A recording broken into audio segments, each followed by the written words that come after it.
Hey guys, in this video I'll show how to download Dream League Soccer using two different methods. Please make sure to watch this video to the very end to avoid missing any vital information and making any mistakes along the way. In saying that, let's dive into it.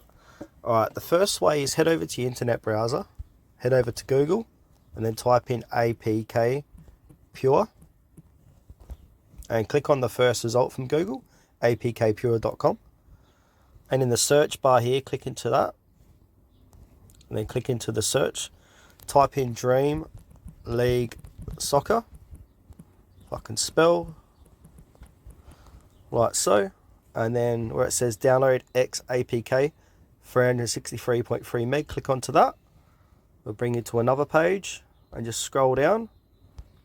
Got two options here, fast download with APK Pure or download XAPK, either or, doesn't matter. I'm going to do the second one, so click onto that. Download in progress. I'm going to click on the details. It's downloading the file, and as you can see, it's going to take about 7-8 minutes to download that. Alright, that's the first method, guys.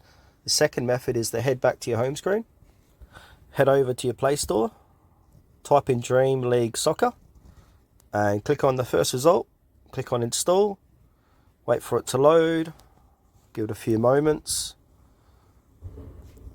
Alright guys, after it's downloaded and installed, go ahead and open the game. And that's it for the video, guys. Thanks for watching to the very end. Please consider to like the video and subscribe to the channel if you found this helped you. We really appreciate it and it helps us out a lot.